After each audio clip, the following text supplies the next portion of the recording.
வணக்கம். நீங்கள் கேட்டுக்கொண்டிருப்பது பிரேம் அன்மோல் ஹோதா. ஹாய் வாணி, நான் உங்கள் தொகுப்பாளர் வாணி.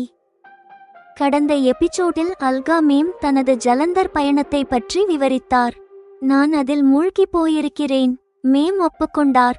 ராஷிலும் நீயும் எனக்கு மிகவும் ஸ்பெஷல். இன்று இரவு நான் அவருக்கு பணிவிடை செய்யும் போது என் மீதும் ராஷில் மீதும் அவருக்கு ஏன் இவ்வளவு அன்பு இருக்கிறது என்பதை கண்டறிந்தேன். மேம் கூறுகிறார், மனிதாபிமானத்திற்கு பின்னாலும் ஒரு சிறிய சுயநலம் இருக்கும். ஒரு நாள் உன்னை எனக்கு இவ்வளவு நெருக்கமாக வைத்திருப்பதற்கான காரணத்தை நான் சொல்வேன். ஆனால் இன்று ராஷிலின் கதை ஒரு முழு வட்டத்தை அடைகிறது. நீங்கள் கேட்கப் போவது 20 ஆண்டுகளுக்கு முந்தைய கதை. பரா 13 வயதாக இருந்தபோது ஒரு திருமண விழாவிற்கு சென்ற அந்த நிகழ்வு. சிறுவயதின் முதல் காதல். 9 வயது ராஷிலை பராக் முதல் முறை பார்த்ததும் எப்படி அவளிடம் மனதை இழந்தான் என்பது இன்று தெரியும். அத்தையின் சபதம். அன்று இரவு பராக் தன் அத்தையிடம் சொன்னான், நான் வளர்ந்த பிறகு இவளைத்தான் திருமணம் செய்து கொள்வேன். மேம் வாக்குறுதி அளித்தார். ராஷிலுக்கும் உனக்கும் திருமணம் நடப்பதை நான் உறுதி செய்வேன். இப்போது 14 ஆண்டுகளுக்கு பிறகு பராக் தனது அத்தையை அழைக்கிறான். அத்தை, எனக்கு இன்னும் ராஷில் நினைவிருக்கிறது. இப்போது உங்கள் வாக்கை நிறைவேற்றி எனக்கும் ராஷிலுக்கும் திருமணம் செய்து வையுங்கள். பராக் இன்னும் ராஷிலின் நினைவிலேயே உறுதியாக இருக்கிறான். அதனால்தான் அவளை மீண்டும் அவனிடம் சேர்க்க விரும்புவதாக மேம் விளக்குகிறார். இந்த எபிசோட் அல்கா மேமின் நட்பணிகளுக்கு பின்னால் உள்ள தனிப்பட்ட காரணத்தை வெளிப்படுத்துகிறது. ஒரு அத்தையின் சபதம் மற்றும் ஒரு சிறுவயது காதல். பிரேம் அன்மோல் ஹோதா. ஹாய் வாணி இல் நீங்கள் கேட்கவிருப்பது எபிசோட் 24, அத்தையின் சபதம் மற்றும் சிறுவயது காதல். என் தனி இடம். அல்கா மேம் ஜலந்தர் பயணத்தை பற்றி சொல்லிவிட்டு மௌனமானார். நான் மௌனமாக இதை கேட்டுக்கொண்டிருந்தேன். அந்த மௌனம் எனக்கு ஒரு தடையாக தோன்றியது. விராட் கோலி சதம் அடிக்க 4 ரன்கள் இருக்கும்போது மழை வந்து ஆட்டம் நின்றது போன்ற ஒரு ஏமாற்றம். வாணி, உனக்கு தெரியுமா, நட்பணிகளுக்கு பின்னால் கூட மனிதனுக்கு ஏதோ ஒரு சுயநலம் இருக்கும். என்னை பொறுத்தவரை மரியாதை மற்றும் கௌரவத்தால் கிடைக்கும் மகிழ்ச்சி எனக்கு பிடிக்கும். நீங்கள் இருவருக்கும் உதவுவதற்கு பின்னால் இன்னும் சில காரணங்கள் உள்ளன. ஒரு நாள் உன்னை நான் ஏன் இவ்வளவு ஸ்பெஷலாக நினைக்கிறேன் என்று சொல்கிறேன் என்று மேம் கூறினார். அல்கா மேமின் சகோதரருக்கு பராக் மற்றும் ஸ்வப்னில் என்ற 2 மகன்கள்.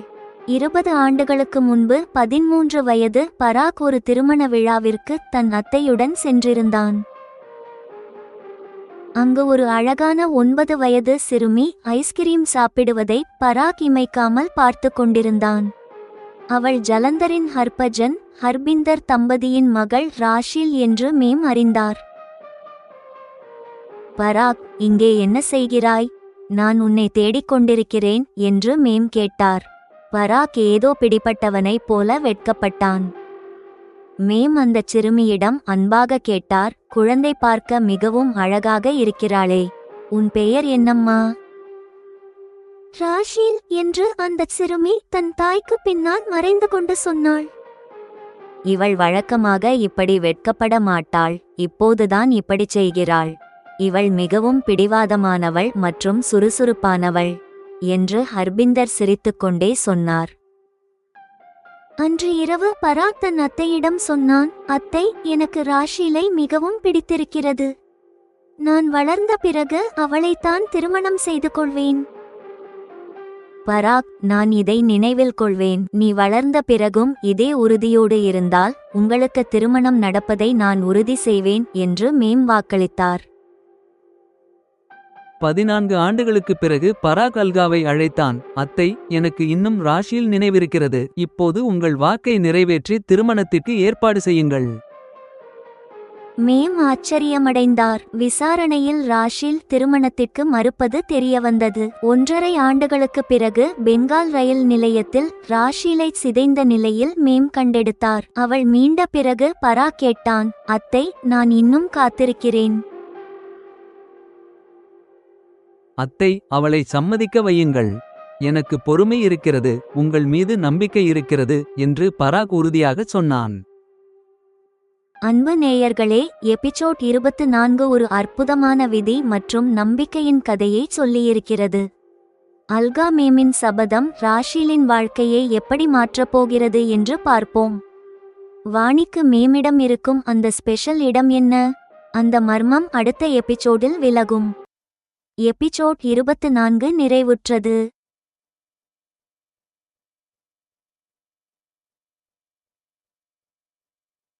எபிசோட் 25. வணக்கம், நீங்கள் கேட்டுக்கொண்டிருப்பது பிரேம் அன்மோல் ஹோதா ஹாய் வாணி. நான் உங்கள் தொகுப்பாளர் வாணி. கடந்த எபிசோடில் பராகின் சிறுவயது சபதமே அல்காமேமின் நட்பணிகளுக்கு பின்னால் உள்ள உந்துசக்தி என்று நாம் அறிந்தோம். இன்று மேம் தனது இலக்கின் கடினமான கட்டத்தில் இருக்கிறார், திருமணத்திற்காக ராஷீலை சம்மதிக்க வைப்பது. நீங்கள் கேட்கப் போவது ராஷீலின் வேதனையான காதல். குருக்கிரந்த சாஹிப் முன்னிலையிலேயே அந்த குருத்வாராவில்தான் கொடியவனான ஜேட்டை நான் சந்தித்தேன் என்று ராஷீல் கூறுகிறாள்.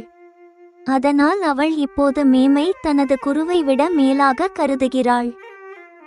அல்கா மேம் திருமணமாகாமல் இருப்பதன் ரகசியம், மேம் ஏன் இன்னும் திருமணம் செய்து கொள்ளவில்லை என்று ராஷீல் கேட்கும் போது அவர் கூறுகிறார், என் காதல் ஒரு தலைப்பட்சமானது. நான் அவரை திருமணம் செய்து கொள்ள விரும்பிய விஷயம் அவருக்கு தெரியவே இல்லை. 15 ஆண்டு கால ஒருதலை காதல். கடந்த 15 ஆண்டுகளாக ராஷீலை ஒரு தலைப்பட்சமாக நேசிக்கும் ஒருவரை பற்றி மேம் ராஷீலிடம் கூறுகிறார். ராஷீலின் அறநெறிச் சிக்கல், அவள் திருமணத்திற்கு தயார், ஆனால் ஒரு நிபந்தனை, என்னை திருமணம் செய்ய போகும் நபரிடம் என் கடந்த காலத்தை எப்படி மறைப்பேன்? அவரிடம் இவ்வளவு பெரிய உண்மையை சொல்லாமல் இருப்பது அவருக்கு செய்யும் அநீதியாகும். இறுதியாக ராஷீல் 50% சம்மதம் தெரிவிக்கிறாள். ஆனால் கூறுகிறாள், மேம், என் முழு சம்மதத்திற்கு முன்பே நீங்கள் அவரிடம் என் கடந்த காலத்தை பற்றி சொல்ல வேண்டும். இதை கேட்ட அல்கா மேம் உடனே பராகை இந்தியாவிற்கு வருமாறு அழைக்கிறார்.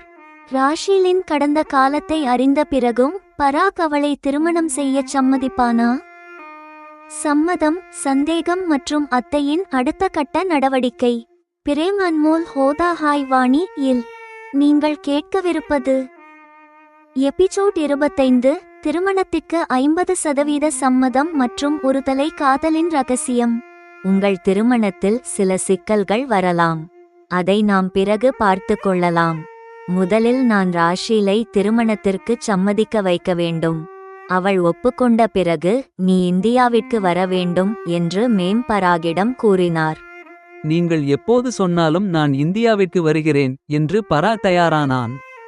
ராஷீல் மேமின் அறையில் தங்கும் போதெல்லாம் இப்படிச் சொல்வாள், மேம், நீங்கள் மட்டும் இல்லை என்றால் நான் உயிர் பிழைத்திருக்க மாட்டேன். அப்படியே உயிரோடு இருந்தாலும் வாழ தகுதியற்ற ஒரு வாழ்க்கையைத்தான் வாழ்ந்திருப்பேன். மேம், எனக்கு குருக்கிரந்த சாஹிப் மீது முழு நம்பிக்கை உண்டு. ஆனால் இன்று அவருக்கு முன்பாக உங்களையே நான் நம்புகிறேன். அவர் இருந்தும் அந்த குருத்வாராவிலேயே என் வாழ்க்கையை சிதைத்த அந்த ஜேட் எனக்கு அறிமுகமானான். நான் தவறான பாதையில் சென்றபோது அந்த குரு எனக்கு எந்த எச்சரிக்கையும் தரவில்லை என்று ராஷீல் தன் மனக்குறையை வெளிப்படுத்தினாள். ஒரு நாள் இரவு மேம் அவளிடம் சொன்னார், ராஷீல், ஒரு ஆணால் நீ பல மோசமான நாட்களை கடந்து வந்திருக்கிறாய். ஆனால் எல்லா ஆண்களும் அவனைப் போலவே கொடியவர்கள் அல்ல. நீ இப்போது திருமணம் செய்து கொள்ள வேண்டும் என்று நான் விரும்புகிறேன். ஏன் என்னை உங்களிடமிருந்து தூரமாக்க நினைக்கிறீர்கள்? நீங்களும் திருமணம் செய்து கொள்ளாமல் தானே இருக்கிறீர்கள். பிறகு ஏன் என்னை மனம் புரியச் சொல்கிறீர்கள் என்று ராஷீல் கேட்டாள்.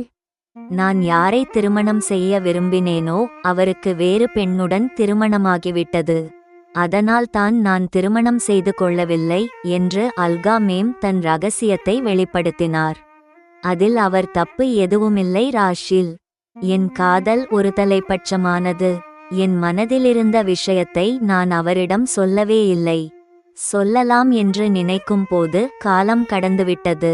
நான் அவர் வீட்டுக்குச் சென்றபோது அவருக்கு வேறொரு பெண்ணுடன் திருமணம் நடந்து கொண்டிருந்தது என்று மேம் விளக்கினார். ராஷில், அத்தகைய ஒருதலை காதல் இன்றும் இருக்கிறது. ஏன் தூரம் போக வேண்டும்? கடந்த 15 ஆண்டுகளாக உன்னை ஒருதலைப்பட்சமாக நேசிக்கும் ஒரு பையனை எனக்கு தெரியும் என்று மேம் உண்மையைச் சொன்னார். 15 ஆண்டுகளுக்கு முன்பு நான் ஒரு சிறுமி. அப்போது உங்களுக்கு என்னை எப்படி தெரியும்? அவ்வளவு சிறிய சிறுமியை நேசிக்கும் ஒரு நபர் இருப்பார்களா? அவர் மனதில் உள்ள காதலை பற்றி உங்களுக்கு எப்படி தெரியும் என்று ராஷில் வியப்புடன் கேட்டாள். உங்கள் சொல்லை என்னால் மீற முடியாது மேம். ஆனால் என்னை திருமணம் செய்ய போகும் நபரிடம் என் கடந்த காலத்தை எப்படி மறைப்பேன்? அவரிடம் இவ்வளவு பெரிய விஷயத்தை மறைப்பது அவருக்கு செய்யும் அநீதியாகும் என்று தன் கவலையை பகிர்ந்தாள். அதனால் மேம், என் சம்மதத்திற்கு முன்பே நீங்கள் அவரிடம் என் கடந்த காலத்தை பற்றி சொல்லிவிடுங்கள். அதை அறிந்த பிறகும் அவர் என்னை திருமணம் செய்ய விரும்பினால் மட்டுமே நாம் இதை பற்றி மீண்டும் பேசுவோம். தற்போது நான் 50% சம்மதிக்கிறேன் என்று ராஷில் முடித்தாள். மறுநாளே மேம் பராகிற்கு அழைத்தார். பராக், வசதிப்படும் போது இந்தியாவிற்கு வா. ராஷில், திருமணத்திற்கு சம்மதிப்பது போல் தெரிகிறது. ஆனால் அதற்கு முன்னால் நான் உன்னிடம் சில விஷயங்கள் பேச வேண்டும். குறைந்தது 1 மாதம் தங்கும்படி திட்டமிட்டுக்கொள். ஜெமினியின் அலைச்சல் மற்றும் வழங்கல் குறிப்புகள். அன்பு நேயர்களே, எபிசோட் 25இல் அல்கா மேம் ராஷிலின் மனப்போராட்டத்தை எப்படி கையாண்டார் என்று பார்த்தோம். தனது சொந்த கதையை சொன்னதன் மூலம் இந்த உரையாடலுக்கு ஒரு ஆழமான அர்த்தத்தை கொடுத்தார். பராகின் வருகையுடன் இந்த தொடர் எந்த திசையில் செல்லும்? ராஷிலின் கடந்த காலத்தை கேட்ட பிறகு அவனது பதில் என்னவாக இருக்கும்? காத்திருந்து பார்ப்போம். எபிசோட் 25 நிறைவுற்றது.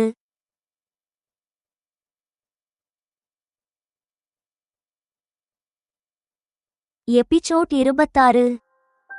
வணக்கம் மற்றும் பிரேம் அன்மோல் ஹோதா ஹாய் வாணி நிகழ்ச்சிக்கு உங்களை வரவேற்கிறேன். நான் உங்கள் தொகுப்பாளர் வாணி. கடந்த எபிசோடில் ராஷில் 50 விழுக்காடு சம்மதம் தெரிவித்த பிறகு அல்கா மேம் பராகை இந்தியாவிற்கு வருமாறு அழைப்பு விடுத்தார்.